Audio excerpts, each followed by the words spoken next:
A paz do Senhor Jesus Cristo seja com todos os nossos amados irmãos em Cristo Jesus, nosso Senhor. Que alegria poder estar mais uma vez com vocês e agora ministrando esta segunda classe do curso Ezequiel, capítulo 22 ao 39, textos proféticos atuais. Eu venho dizendo há mais de 2 anos que os acontecimentos que estão sendo vistos pelo mundo inteiro e testemunhados por esta geração, por esta civilização, não tem nada a ver com o texto de Apocalipse, capítulo 5 até o capítulo 19, que é o texto profético oficial da última semana da qual Daniel falou no capítulo 9, a partir do versículo 24, quando Jesus escreve, diz, quem lê entenda o que o profeta Daniel disse, quando a abominação estiver no templo, aí ele dá o sinal de que é aí que começa realmente o fim. O fim começa quando o templo toma o lugar da mesquita de Omar. Então, isso quer dizer que, mas é muito, muito, muito grande o número de falsos escatólogos que estão declarando que nós já estamos na grande tribulação, que o anticristo já veio e que começam a nominar um montão de pessoas para esse elemento profético chamado primeira besta, o anticristo. Aqui na última página, que é a página 130 da nossa apostila, que eu queria mostrar para vocês, que é essa aqui, ó. Passei toda a madrugada, fui dormir, já eram 4 da manhã, daqui de onde eu estou. Aqui está, ó, a apostila. Olha aí a grossura da 130 páginas, com os textos proféticos explicados. Não coloco ali o texto e deixo ali abandonado o texto e não digo nada a respeito do... Não, senhor. O texto está explicado, todo esse material, essa é a apostila que está à disposição de vocês aí. Eu coloquei aí o link para você entrar lá e baixar a apostila, mais um livro, que na verdade é um livro. Estou chamando a apostila, mas ele é um livro. Ele tem seus capítulos e começa a tratar aqui, ó. O texto de Joel há de se cumprir já. Esse que é o texto de Joel, como sendo a introdução do estudo que eu estou dando a partir de Ezequiel, capítulo 22. Então, esse material. Aqui na última página eu coloquei já o templo, o terceiro templo, que na última página, que é a página 130, eu coloquei já o terceiro templo no lugar da mesquita de Omar. Terceiro templo, aí está o terceiro templo no lugar da mesquita de Omar. Aí um pastor disse, pastor, nunca tinha pensado dessa maneira. E eu pensava mesmo que nós estávamos já começando a viver o Armagedon. Podemos ter Terceira Guerra Mundial, Quinta Guerra Mundial, que isso aí é quem contou isso. Nós não temos nem como contar quantas guerras mundiais já aconteceram. Nós estamos falando da nossa geração, primeira, segunda, e eles estão dizendo que a terceira é o Armagedon, mas isso não é verdade. Jesus disse, ouvireis de guerras. Essa é mais uma das guerras que estão no plural, que nós vamos ouvir. E de rumores de guerras, mas ainda não é o fim. Então, o que você tem que marcar na sua mente, bem marcado, bem demarcado, bem estabelecido, é que nada pode acontecer em Jerusalém enquanto o templo não estiver. Terceiro templo, primeiro templo foi o de Salomão, segundo templo foi o de Zorobabel, que é o mesmo que foi reformado por Herodes, é o mesmo templo, E o terceiro templo, esse reformatório foi derrubado no ano 70, né, depois de Cristo. E aí estamos esperando a construção do terceiro templo. Na construção do terceiro templo é que você tem que se preocupar. Porque aí então Jesus diz, ele estabelece aí, no capítulo... Estou com duas Bíblias aqui.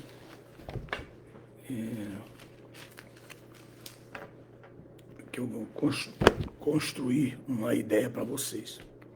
São duas coisas importantes. A mesquita de Omar tem que ser derribada. Aí você pergunta, por que você está falando tanto nisso? Por causa das atuais guerras. As atuais guerras, essas ouvir de guerras, que nós estamos vivendo esse versículo, ouvir de guerras e rumor de guerras, o objetivo é o disfarce de Deus. E como Deus vai, então, preparar o caminho para que essa mesquita seja derribada. Mas não é somente ela, porque, na verdade, a mesquita de Omar ela está na área do átrio, que era o átrio do templo. A outra mesquita que está por trás dela é a que está exatamente no lugar que nós conhecemos como o Kadosh Kadoshim, o lugar santíssimo, Kadosh Kadoshim, o lugar santíssimo do templo, que é o lugar onde ficavam os dois querubins gigantes, feitos de madeira de oliva, cobrindo a arca desde os tempos de Salomão até o tempo em que o templo de Jerusalém, feito por Salomão, foi destruído por Nabucodonosor, segundo está escrito no Salmo 74. 74 é o Salmo. Então, o que eu quero que vocês observem é que são essas duas coisas. A segunda coisa é o movimento de Deus para destruir a mesquita, para que o templo seja estabelecido. Então, vocês estão observando agora que um grande general no mundo se levanta. E ele está fazendo muitas guerras. Então, ele é uma espécie de antítipo. O que é um antítipo? É o semelhante ao tipo. Antítipo é um grande antítipo do grande rei Nabucodonosor. Lembre-se que o rei Nabucodonosor se converteu, depois se desviou, depois Deus levou ele 7 anos, ele ficou 7 anos esperando, um tempo no meio dos animais, depois quando ele volta convertido. Então foi um homem que Deus levantou para julgar a casa de Israel por causa do capítulo 22 do livro de Ezequiel. Então, se você está estudando, já viu a primeira... mas eu vou começar daqui, eu não vou assistir a primeira aula. Vai perder, porque você vai ter... No capítulo 22 de Ezequiel tem a base do que eu vou dizer para frente. Se você não pegou 22, vai ser difícil para você compreender 100% aquilo que eu quero explicar para vocês. Antes de começarmos, então eu estava lembrando, né? Eu quero ver se eu consigo falar aqui com alguns que eu estou vendo aqui.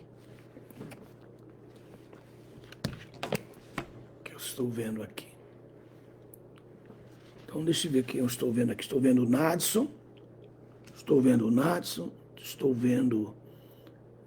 quem mais que eu estou vendo aqui? Estou vendo o Nadson. Estou vendo o Juno Virgínio. Estou vendo aqui. Estou vendo o André Campos, Jorge André Campos, Ivani Santos, Valdêncio Silva, Edu Silva. Estou vendo o Gerry Andrade Campos, estou vendo, se me ver mais quem mais, Jordan Carlos, Pai do Senhor, meu amado irmão, Fabrício Oliveira está sempre conosco. Essa é uma aula muito importante, que eu quero concluir o capítulo... concluir o capítulo 22 com vocês. Quero concluir o capítulo 22. Deixa eu tomar essa água aqui. Com sede.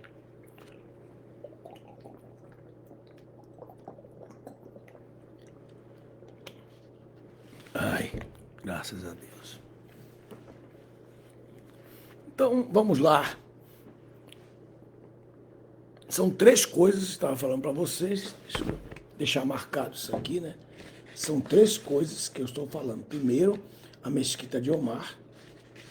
A segunda, o movimento de Deus usando essas guerras, que uma das armas será voltada para Jerusalém. E eles já estão falando entre si. Os próprios árabes estão entre si, dizendo, para nós evitarmos que Jerusalém se mantenha em pé, nós temos que derrubar, mandar um míssil lá para a mesquita de Omar. Esta semana eu vi, e um irmão dos nossos aí, não sei quem foi, me mandou o link. Eu achei incrível aquilo lá, que eu estou dizendo isso. Eu estou dizendo por mim, baseado na profecia, não porque alguém me disse isso. Mas esse irmão acabou mandando um link para mim, eu achei impressionante.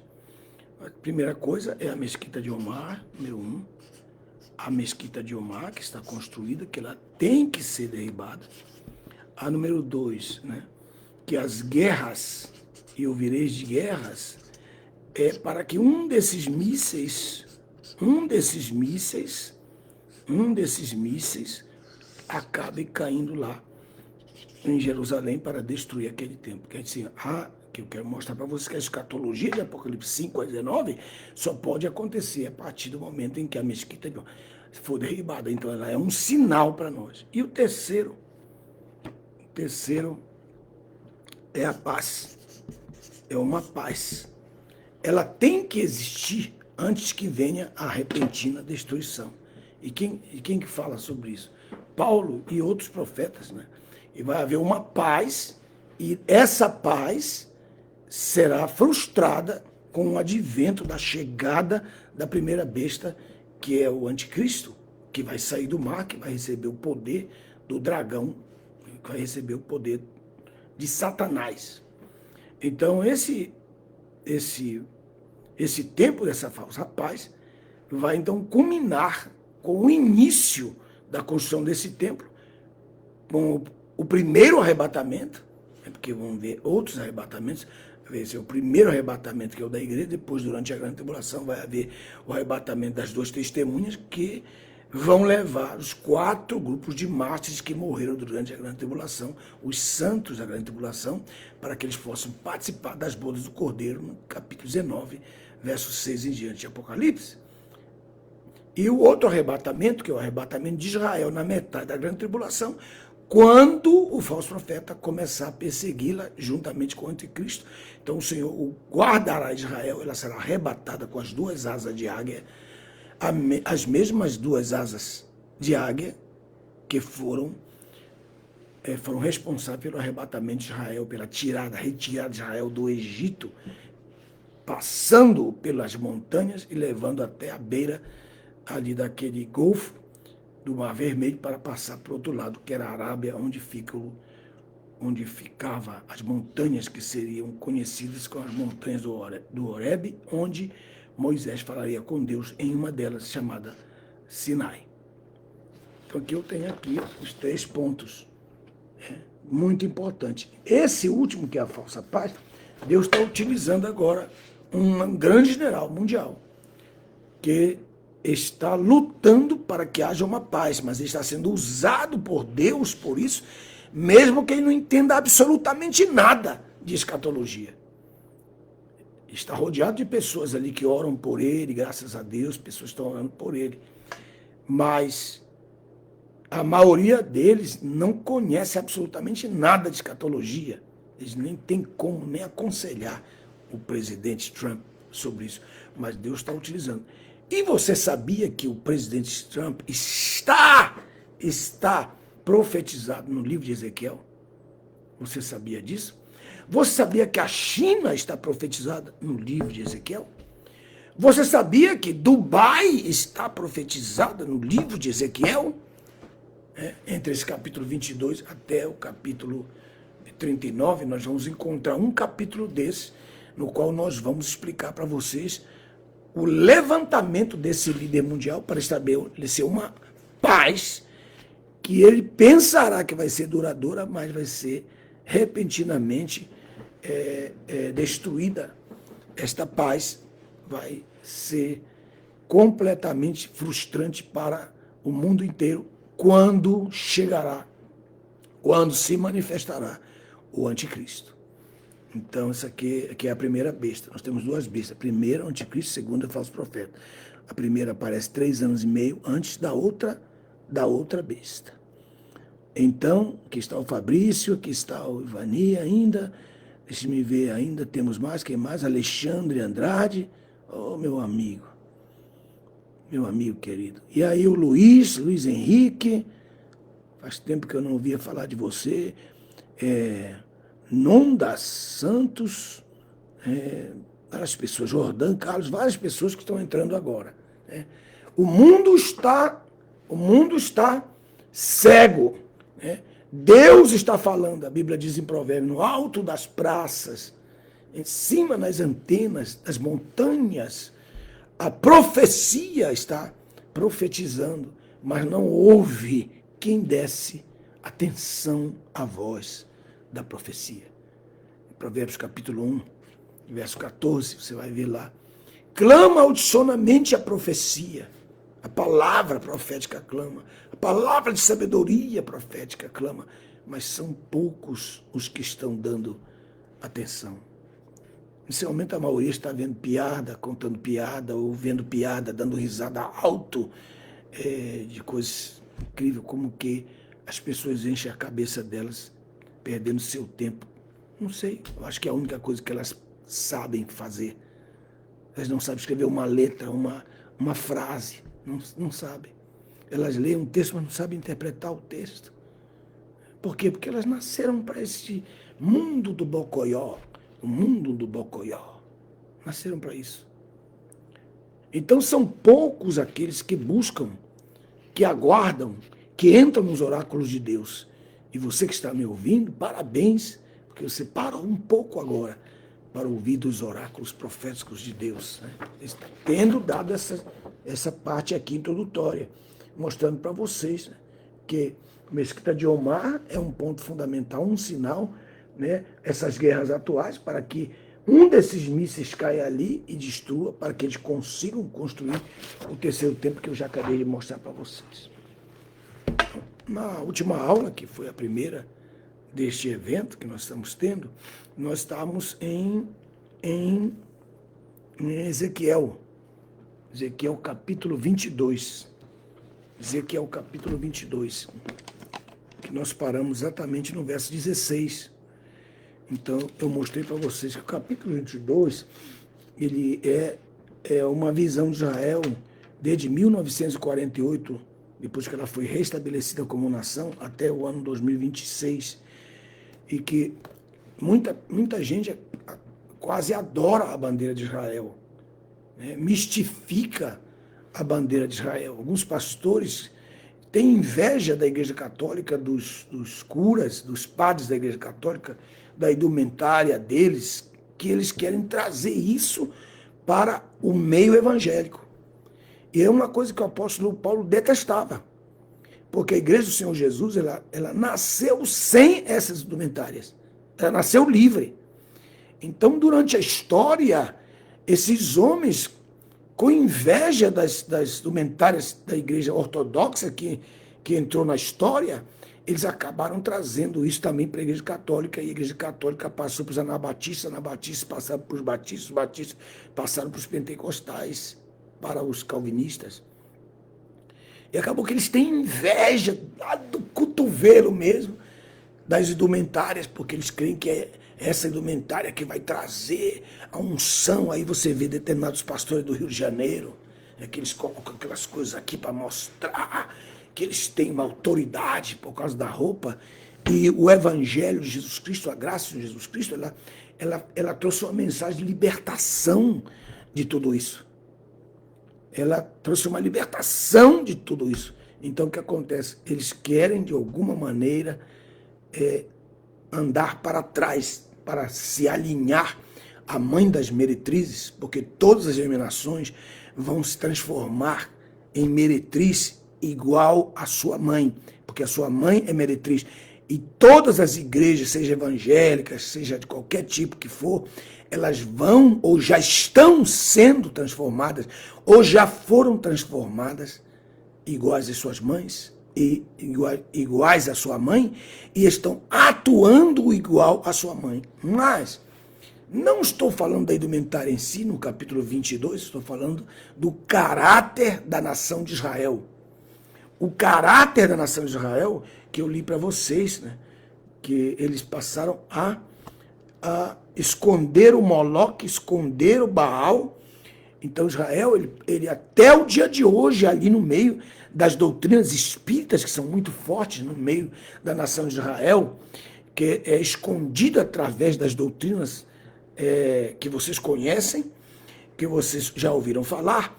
Quando você assiste, por exemplo, um Netflix a respeito da vida, da convivência do povo judeu ou do povo israelita em Jerusalém, vocês vão ver os mesmos problemas das nações mundiais. Só que ela é a mãe de tudo isso. Assim como a igreja, a grande Babilônia, a falsa igreja, a organização, ela é a que dá o vinho para as nações provarem e se transformarem bêbadas. Assim também, a nação de Israel, ela, segundo o que está escrito no capítulo 22 de Ezequiel, ela também é um tipo, ela é uma tipologia, ela é um exemplo de toda a malignidade que está nas nações da terra. E nós lemos ontem, e os irmãos estavam assistindo a aula, só falavam assim, meu Deus, porque eles nunca ouviram falar sobre isso. Então, estamos falando sobre o caráter. O culto dela para os falsos deuses, que vai do verso 8 até o versículo 12. E aí ele começa a falar no capítulo 22. Então, eu quero mostrar para vocês que todas essas características que nós lemos ontem estão nas principais nações da terra. Que ele disse para ele... No livro de Levítico, capítulo 18, versículos 4, 5, 6 em diante, você vai ver a palavra de Moisés dizendo, quando entrardes na terra que eu vos darei, no meio dos cananeus, não façam, não cometam as mesmas obras que os cananeus cometem. Então, as mesmas obras que os cananeus cometem, que era entrar a sua madrastra, a mulher do seu pai, a sua irmã, filha do seu pai, a sua nora, como está escrito ali, tudo isso era a abominação comum que os cananeus faziam na terra de Canaã, razão pela qual Deus extirpou eles, tentou extirpá-los, destruí-los para entregar essa terra para os israelitas, para os hebreus. Mas aí o que aconteceu? Eles chegaram na terra e começaram a fazer as mesmas obras que eles foram proibidos em Levítico capítulo 18, verso 4 em diante. Então o Senhor faz, eu falei sobre isso na aula passada, aí no verso 13 ele pergunta, esse que batia as mãos contra o lucro desonesto que tomaste, porque lá em Levítico capítulo 25, versículo 48 em diante, ele diz, não quero que vocês oprimam os vossos irmãos, cobrando deles interesses, cobrando deles juros. Não quero agiotagem no meio do meu povo. E eles acabaram fazendo isso, buscando o falso lucro, o lucro desonesto. Então o Senhor diz no verso 14, o teu coração poderá suportar, ou as tuas mãos poderão ser fortes nos dias em que eu tratarei contigo. Aí ele diz, te espalharei entre as nações, te dispersarei pelos países e exterminarei a tua imundícia no meio deles. Então ele faria que eles pudessem, que Deus pudesse tirar as imundícias deles no meio dessas nações. E, incrivelmente, a nação de Israel passou a se tornar uma nação monoteísta e abandonou os falsos deuses no período em que ela foi dispersa no meio das nações. Isso já começou a acontecer lá nos 70 anos em que eles ficaram em Babilônia. E agora muito mais nos nossos dias, porque o capítulo 2 eu estou falando, do capítulo 2 eu estou falando de 1948 até os dias que estamos vivendo. A nação de Israel como um tipo negativo do mal das outras nações. As outras nações estão recebendo os mesmos espíritos malignos que atuaram no capítulo 22, na história da nação de Israel, porque ela voltou para a terra, mas não se voltou para o seu Deus. É a mesma história de Jacó, mesma história de Raquel. Eles voltaram para a terra, mas ele não foi lá para Betel. Ele ficou ali, em outro lugar, causou um impacto muito grande para a sua filha Diná, porque eles ficaram ali em Siquém, naquela terra, e não voltaram para Betel. Eles fizeram o que Jacó fez, voltou para a terra, mas não para Betel, para a casa de Deus. Isso é uma tipologia tremenda, a tipologia de Jacó, aí Raquel e os seus filhos, uma tipologia tremenda. Então, o que Deus fez? Espalhou a nação de Israel por causa das suas abominações, que é o estado da nação, que foi espalhado pelo mundo. Aí o verso 16, e serás manchada em ti mesma, à vista das nações, e saberás que eu sou o Senhor, quando Deus assina pela segunda vez. Quando Deus fala, eu sou o Senhor, está assinando pela segunda vez. E veio a minha palavra do Senhor Jeová, dizendo, filho do homem, a casa de Israel se tornou em escória para mim. Em escória. Olha só, escória. Vai falar por que isso. Todos eles são bronze. Tá vendo? Estanho, ferro e chumbo. Bronze, estanho 2, ferro 3, chumbo. No meio do forno. Né? São escória da prata. Portanto, assim diz Adonai. A sua Bíblia não diz Adonai, ele diz Senhor. Aí no hebraico está Adonai. Aí ele diz assim, portanto, assim diz Adonai. Né? Jeová, Adonai, Jeová. Sua Bíblia diz. Né? Adonai, Jeová.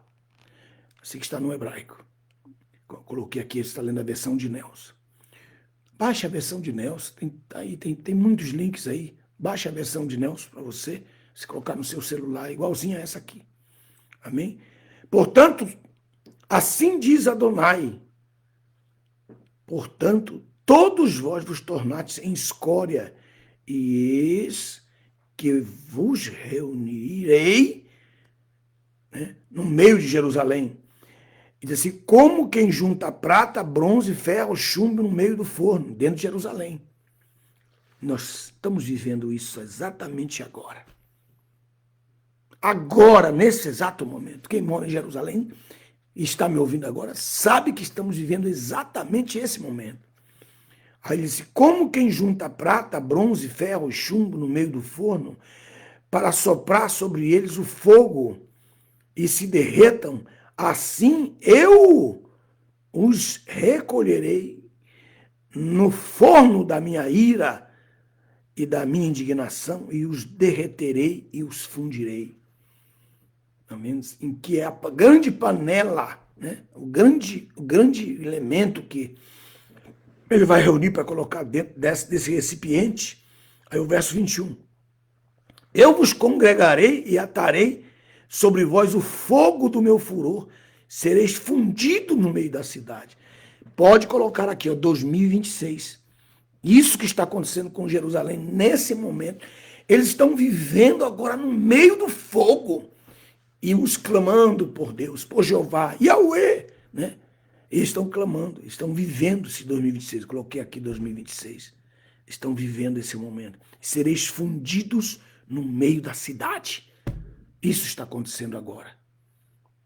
E aí, eu vos congregarei e atearei sobre vós fogo. É fogo mesmo.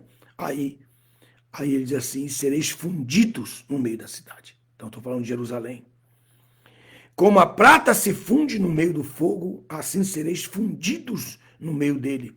E sabereis que eu, Jeová, derramarei a minha ira sobre vós. Por que Deus está tão irado? Ele não está guardando Israel? Os antimísseis não estão guardando Israel?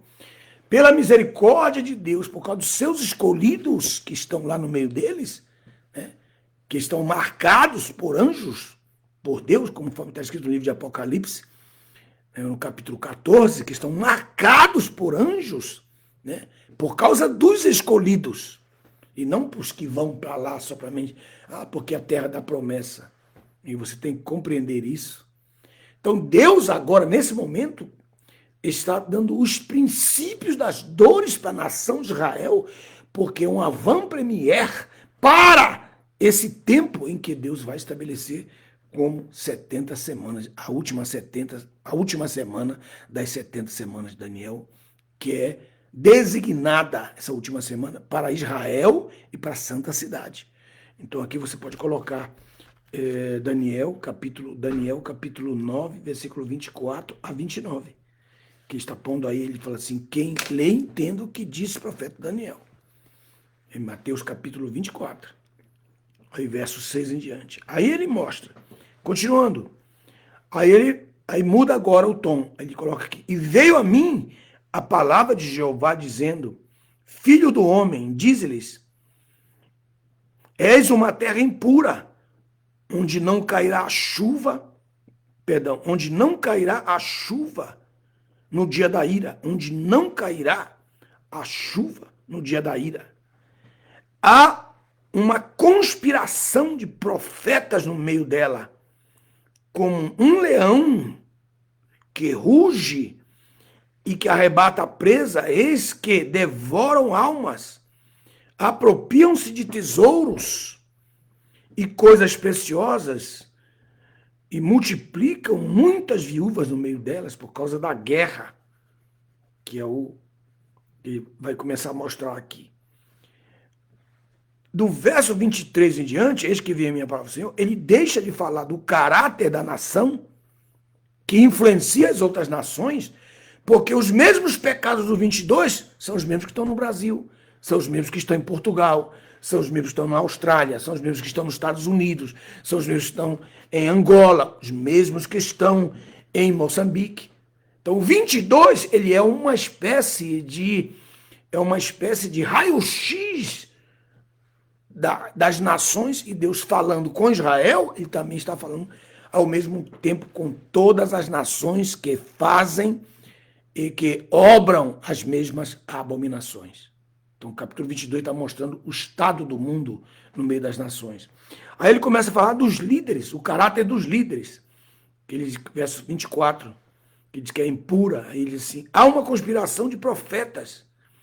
Aí ele diz, como um leão que ruge e que arrebata a presa, devoram almas. De quem que ele está falando? Verso 26, dos ministros, dos sacerdotes. E vai até o... Deixa eu ver aqui. Isso. E vai até o verso 26. Então, do 23 ainda até o verso 26, ele está falando dos ministros, sacerdotes, está falando que hoje, trazendo para nós 5 ministérios, profetas falsos, evangelistas falsos, profetas falsos, pastores falsos, mestres falsos. Lembre-se que lá em Mateus 25 está falando ali de 2 grupos. O grupo dos prudentes e o grupo dos falsos. Os falsos que não levam depósito de azeite, que não tem o poder do Espírito Santo, não creem na obra do Espírito Santo, não creem na obra do Espírito Santo. Hoje eu li aí um homem que estava blasfemando contra o Espírito Santo. Estava blasfemando contra o Espírito Santo. E o que é blasfêmia contra o Espírito Santo, pastor Nelson? É atribuir a Satanás ou ao homem a obra do Espírito Santo. Isso é blasfemar contra o Espírito Santo. E não tem volta. Eles choram, né? Eles choram, eles se arrependem, mas não se convertem. Não se convertem. Então, ele estava dizendo, ele colocou aí, você que fala em línguas, você sabe que está falando mentira, confesse.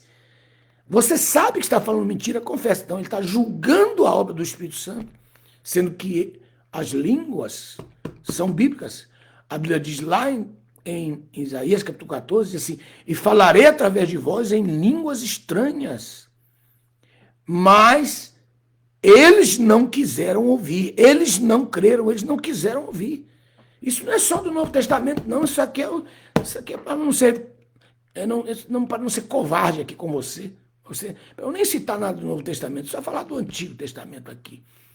As mesmas línguas que têm que ser interpretadas e não traduzidas. Então, quando uma pessoa interpreta, interpreta pela fé. Quer dizer, ela dá sentido à palavra da fé, que é dita em línguas e mistérios da pessoa. Ela não traduz. Aí ele estava falando de tradução, coitado dessa pessoa. Que Deus tenha... Eu nem vou dizer que Deus tenha misericórdia de ti, porque você já é um apóstata, não vai ter como você ser salvo, você já é um apóstata. Aí o texto, ele coloca os ministros que conspiram, os profetas, devoram almas, se apropriam dos tesouros das viúvas, como está escrito lá em Lucas 19. Os seus sacerdotes violam a minha lei, profanam as minhas coisas consagradas, não fazem diferença entre o que é santo e o profano, e não ensinam a diferença entre o impuro e o puro, e ocultam os seus olhos dos meus sábados, quer dizer, do meu descanso, que representa a graça. Ocultam os meus olhos da minha graça, porque o sábado ele foi feito não para o judeu, ele foi feito para os que não tinham direitos. O sábado foi feito para o boi, para o ovino, para o bovino, que trabalha para os hebreus durante a semana inteira, e os escravos, os servos, as viúvas, os órfãos, foi feito para que eles tivessem alento. E onde está escrito isso? Está escrito em Êxodo capítulo 23. Está escrito isso, que o sábado não foi feito para o judeu, foi feito para quem precisa, pelo menos um dia de alento durante a semana. Por isso que ele disse, se vocês não carregam não levam o seu jumento para ir beber água no sábado? Ou se um dos seus animais cair no buraco, você não vai tirá-lo, porque é o sábado? Então ele está dizendo, eu vim aqui para salvar essa mulher que sofre há 18 anos, para ela beber água, para ela ter direito à graça. Porque ela viveu 18 anos, todos os dias era um sábado para ela. Todos os dias eram como um sábado para ela. Então o Senhor Jesus está dizendo, vou tirá-la para levá-la para beber água, porque o sábado foi feito para quem não tinha nenhum direito. Então está dizendo aqui, vocês ocultam os seus olhos do sentido, do verdadeiro sentido dos sábados, né? E eu tenho sido profanado por eles. Não está falando aqui dos sacerdotes e dos profetas, né? Então aqui. Agora ele vai falar dos políticos. Dos políticos. Capítulo 22, versículo 27. Os seus príncipes no meio dela são como lobos. Estamos ou não estamos vivendo esse tempo em que os políticos das nações, né, os políticos das nações de Portugal, os políticos das nações de Moçambique, eu estou falando da nação que fala português, mas não quer dizer que a Argentina, a Venezuela, a Bolívia, a Colômbia, né, não estão vivendo essa realidade na sua maioria.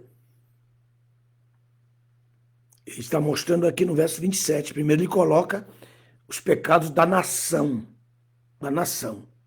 Depois ele coloca os pecados dos profetas e sacerdotes, 23 ao 26. E o pecado da nação, ele vai do capítulo 22, verso 1, né? Mostra a idolatria, do verso 8 até o verso 12. Aí ele pergunta do verso 13 até o verso 16, vocês vão aguentar quando eu espalhar vocês por meio da terra? Que foi o que aconteceu. Aí eu disse ontem, né? Alguém pode, né, falar, pastor, você odeia Israel? Não, eu amo Israel. Mas o verdadeiro Israel ainda não é esse que nós estamos vendo agora. Porque eles voltaram para a terra, mas não se voltaram para Deus. E Deus Deus vai purificá-los como quem purifica a prata dentro da cidade, numa panela chamada Jerusalém. Com fogo. Está escrito. E nós estamos vivendo isso em 2026, agora, nesse mês. E agora ele mostra do verso 23 até o verso 26 os pecados dos ministros. E do verso 27 até o verso 29, ele vai mostrar o pecado dos políticos. Leia comigo aí, os seus príncipes no meio dela são como lobos que arrebatam a presa. É ou não é o que nós estamos vivendo agora? Que arrebatam a presa. Aqui eu estou falando INSS. Aqui eu estou falando de impostos. E não é só do Brasil, não falando de todos os países que beberam a doutrina do 22. Veja só, do 22. Aí ele diz, arrebatam a presa, prontos para derramar sangue, né? Que eles mandam quebrar os dentes, que eles mandam matar, que eles mandam tirar a vida. E ninguém faz nada. E ninguém os pune. Irmão, quantos estão sido salvos, né? Como nós vimos aí, né? Naquele caso que uma das ministras saiu do avião, não deixaram ela entrar, porque ela também iria morrer quando ele morreu. Né? E nada foi feito. E isso se repete em todas as nações. O capítulo 22. Prontos para derramar sangue e para destruir almas.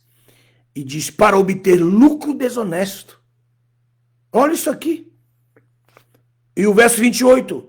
Em favor deles, os seus profetas, diz, rebocaram um muro com reboco branco, cobrindo o muro com as suas falsidades, adivinhando-lhes mentiras, isto é, trazendo falsas profecias para cobrir, né? Trazendo falsos líderes para abrir as suas festas mundanas, né? Os falsos líderes para abrir as suas festas malignas.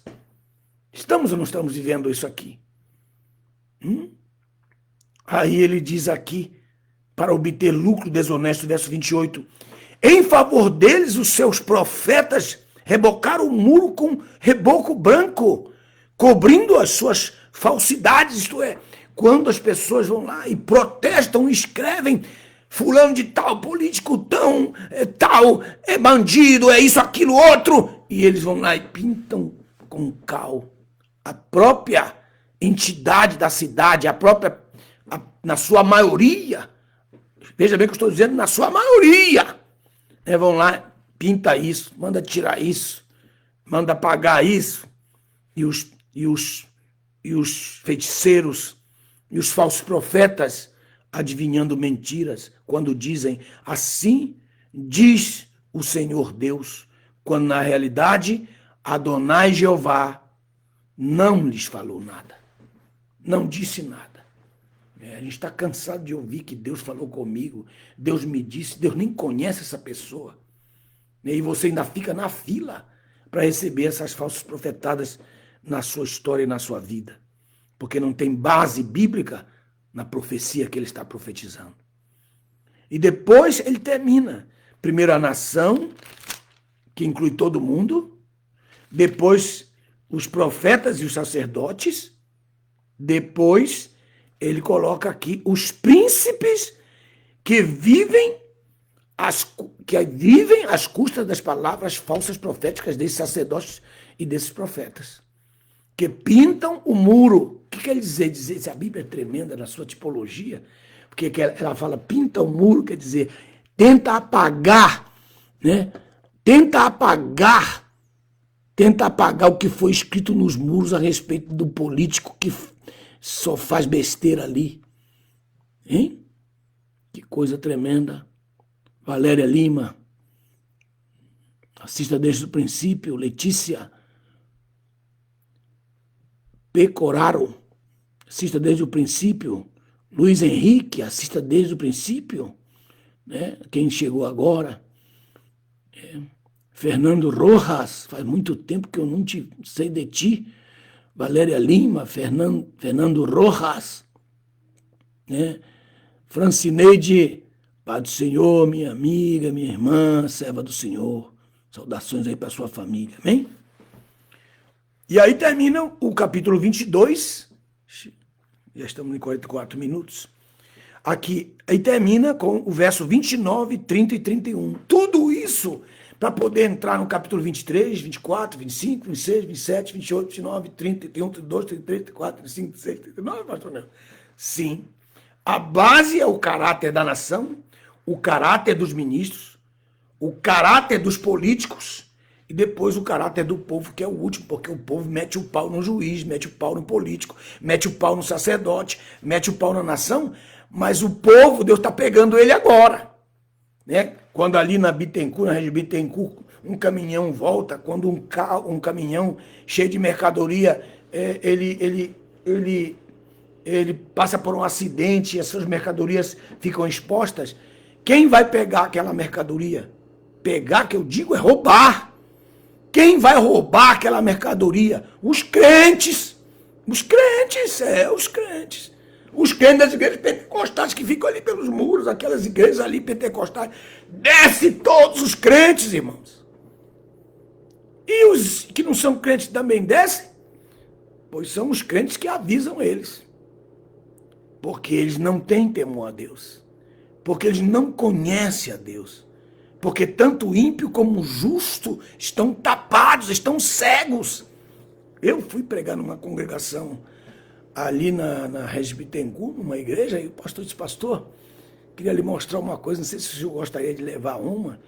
Aí abriu lá aquela porta e tinha uns 20 televisores. Eu disse, pastor, o que é isso? O senhor fabrica televisão? Isso não, é caminhão que tombou.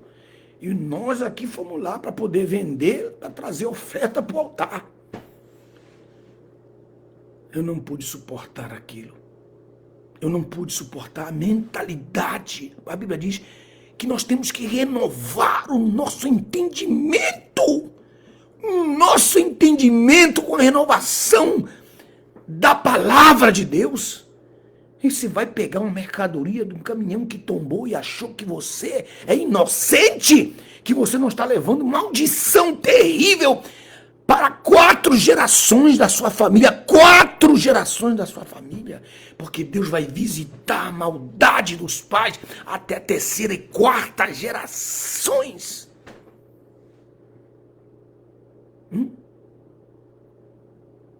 Mas isso é a graça. Que vergonha, hein? Meu Deus. Aí ele começa a falar do povo. Né? Porque aí o povo mete pau no juiz, mete pau nos ministros, mete pau nos políticos. Mas e ele não mete pau nele mesmo? Hein? Quem é que vai falar? Olha aqui. Por que virão as guerras?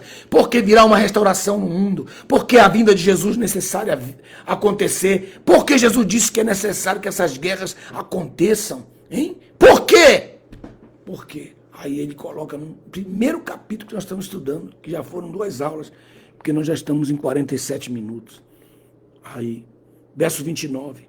O povo da terra oprime, oprime, rouba, aflige ao pobre e necessitado, extorque o estrangeiro.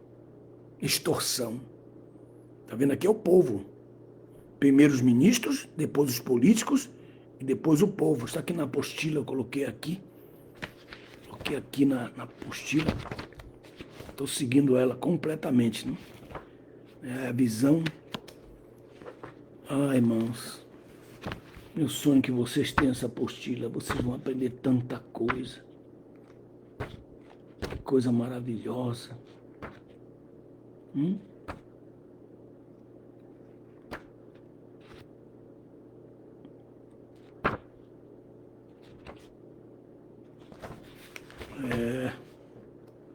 Esse é o 28. Aqui é o... Coisa maravilhosa. Que eu tenho aqui uns apostila. Aqui, ó. Não sei se dá para vocês verem aí, né? Isso aqui é o 2º capítulo. Tá vendo aqui, ó? Invista em você mesmo. R$125. Invista em você mesmo. Compre azeite dos que vendem azeite. Compra sabedoria. Invista em você mesmo. Hoje eu posso estar sentado aqui, na condição que eu estou sentado aqui para vocês, porque eu deixei muitas vezes de comprar sapato, roupa para mim, comprar livros. Não eram baratos. Não eram facilitados que eu podia baixar rápido. Não, senhor, tinha que viajar em lugares distantes, longínquos para adquirir um livro. Eu me lembro que eu tive que ir viajar na Bolívia para comprar um livro, o primeiro livro, que é o Novo Testamento de Scofield, né? Quando eu peguei naquele Novo Testamento explicado, eu chorei. E eu disse para mim mesmo, um dia eu vou explicar a Bíblia. Quantos anos eu tinha? Uns 19 anos de idade. Hoje eu tenho 63. É que você não investe, né? Nossa, eu já coloquei aí à disposição na minha página meujesus.org mais 70 apostilas. Mas 70 apostilas. São livros, não são apostilas. Eu chamo de apostila porque não está ainda impresso numa gráfica. Mas são livros que estão ali. Eu fui na casa do Dr. Jorge, a irmã Neide está aí, ela está aqui agora na aula. Eu estive na casa dele e ele disse, pastor, vem aqui para você ver as apostilas. Ele é meu amigo. Ele é um sustentáculo do seminário. É um sustentáculo da família Osana. É um sustentáculo da obra missionária. Mas ele não me pede. Ele vai lá e compra. Ele me mostrou lá o peso das apostilas que ele tem. Mas quando ele abre a boca, as pessoas ficam assim, estapafurdiamente assustados, perplexas com ele. Por quê? Porque ele compra azeite. Ele investe nele mesmo. Todas as pessoas que eu conheço que querem tudo de graça, elas não saem da pobreza. Por quê? Tem muitas razões. Porque ela faz parte desse povo aqui que eu ainda nem li. Que eu quero ler e quero terminar essa aula. Tenho 9 minutos ainda. Aqui ele coloca, o povo da terra oprime, rouba, aflige e extorque. Aí diz assim, e procurarei entre eles um que consertasse a cerca viva. O que ele está falando? Ele diz que ele plantou uma... Jesus falou lá, Mateus capítulo 21, ele fala lá, quando que o Senhor plantou uma vinha e cercou-a, como ele cercou a vinha de Noé, uma cerca viva, para a segurança. Ele disse, eu queria um que visse que tem um buraco, que foi feito ali pelo javali, que entrou por ali, aquele animal, um ladrão que entrou por ali. Eu queria um para consertar a cerca viva, restaurar a doutrina, né?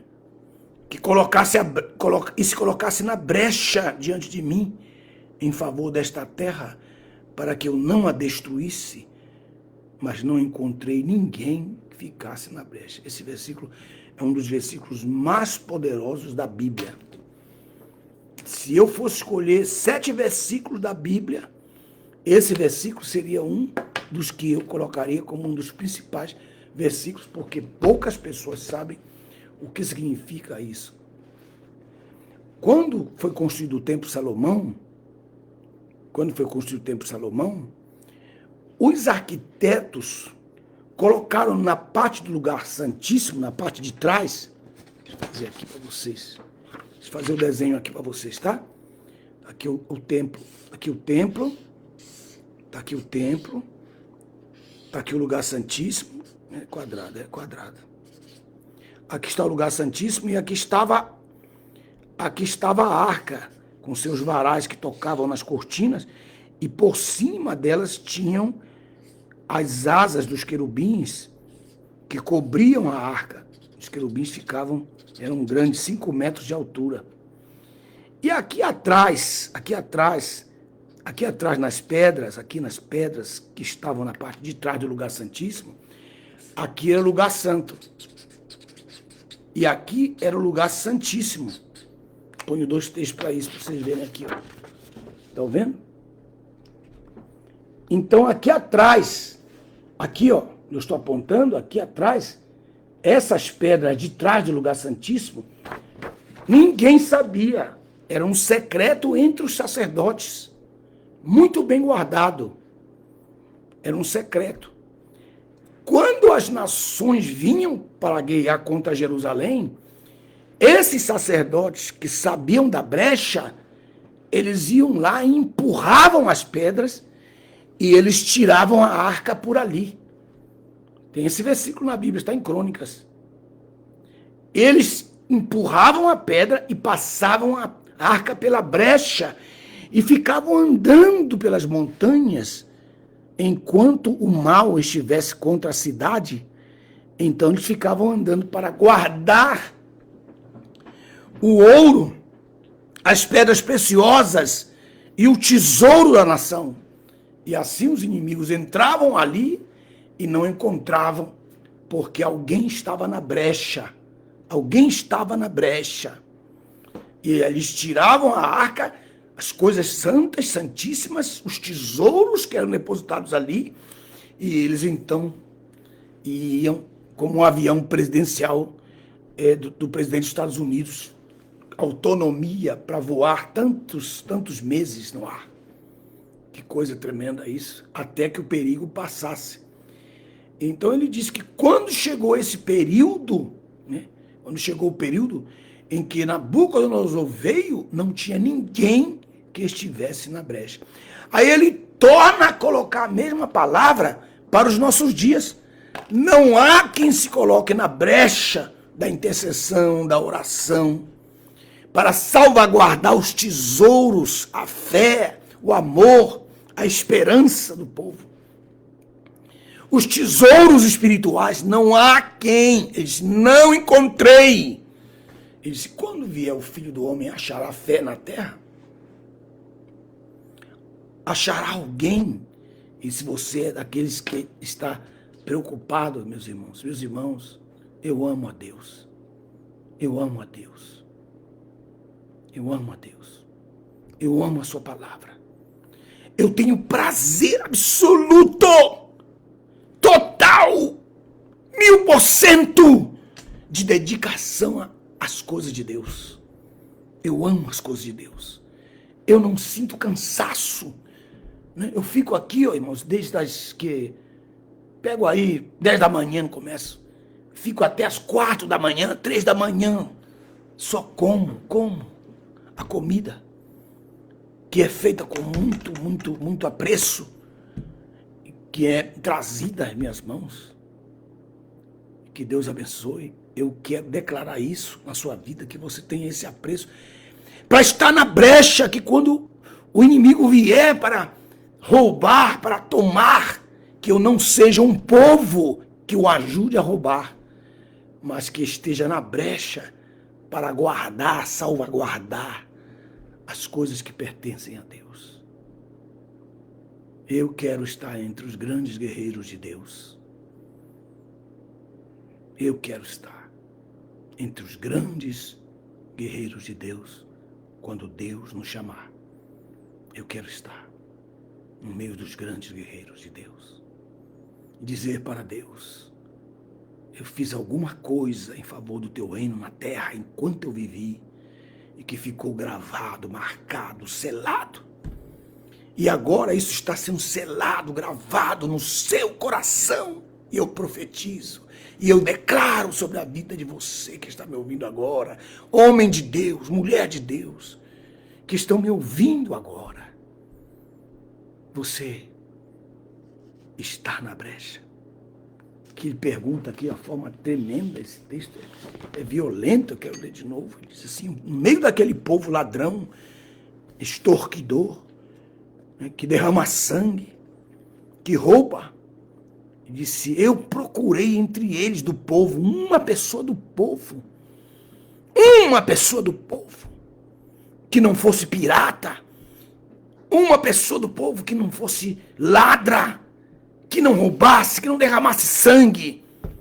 Ele disse, uma pessoa que estivesse ali na brecha do lugar santíssimo para empurrar a arca para fora, enquanto o inimigo entra na cidade para roubar os tesouros da casa de Deus. Meu Deus, meu Pai, procurei, não encontrei ninguém. Isso aconteceu. Quando Nabucodonosor veio, não houve ninguém. Eles pegaram a arca, destruíram a arca. Salmo 74. ele fala tudo que aconteceu com as peças do templo, Salmo 74, porque não houve quem estivesse na brecha. E aí ele diz no verso 31, ele termina: por isso derramei a minha indignação sobre eles e os consumi como fogo da minha ira, com o fogo da minha ira, e fiz recair seu caminho sobre a sua própria cabeça, diz Adonai Yahweh. E ele termina, ele assina pela terceira vez aqui. O que vocês viram aqui? Quantas vezes você leu esse texto de Isaías? Você nunca pensou que era tão atual como hoje? O texto do capítulo 22 de Isaías, texto atual, por isso que eu coloquei, textos proféticos atuais. Né? Aí estão procurando lá em Apocalipse. O irmão falou para mim: pastor, qual é o texto de Apocalipse para poder justificar essas guerras? Isso não tem. Os textos estão entre Ezequiel 22 até o 38, que 39 só vai acontecer depois de 1000 anos. Mas isso é só para outro momento. E eu quero amanhã, se Deus assim permitir, né? Olha aqui a apostila, olha aqui a grandeza que você vai perder se você não tiver. Olha aqui. Está a capa aqui já, publiquei, entra lá no meujesus.org. Você vai encontrar a apostila e também, se não souber, aí está, eu coloquei antes dessa aula, eu coloquei aí para vocês, eu coloquei aí o link para você baixar a apostila. Amém? Muito obrigado por todos vocês que já baixaram a nossa versão de Nelson, a versão de Nelson. Muito obrigado pelo carinho de vocês. Já são milhares de pessoas que baixaram a versão de Nelson no seu Android. Nós vamos agora, nós temos na Apple, nós temos só a Bíblia Ilustrada, que tem a versão, mas tem um comentário. E agora nós vamos lançar também para o iPhone só a versão igual eu tenho no Google. E também estaremos lançando, se Deus assim permitir, nos próximos dias, a Bíblia comentada, a Bíblia Ilustrada, comentada e ilustrada, né? Que vocês viram aí o pastor Wagner de São Francisco, o pastor ali pastor Fantin, ali esqueci o país dele, que já sempre está mostrando aí para vocês, porque eles já baixaram. Eles já baixaram, porque os seus telefones são iPhone, né? E não são Android. Então nós estamos agora fechando uma lacuna muito grande, que é colocando a nossa versão à disposição dos que têm telefone Android ou aí no Google Store. Visite a nossa página, meujesus.org, para você adquirir nossos materiais, nossas Bíblias e nossa enciclopédia, né? E agora, em contato com a gráfica, comecei anteontem esse contato com a gráfica, com meu amigo Marcelo, para lançar 4 livros, que é o Evangelismo, Cristologia, o livro Presbuterologia, que é o estudo do Ministério da Mulher, e também o livro de Pneumatologia. São 4. Tem mais uns 4 ou 5 prontos, mas vou começar aí a relançar, porque faz tanto tempo que eu não lanço os novos livros da Teologia Latina. Então, vocês que tem a Teologia Latina, você vai aproveitar essa oportunidade aí, que ainda estamos em promoção. Os livros da Teologia Latina vão aumentar, porque já estamos quase 1 ano em promoção. Vamos sair da promoção e voltar para o nosso preço normal. Que Deus abençoe, que o nosso Jesus, que se importa por você, te abençoe. Muito obrigado. Até amanhã, até a próxima aula.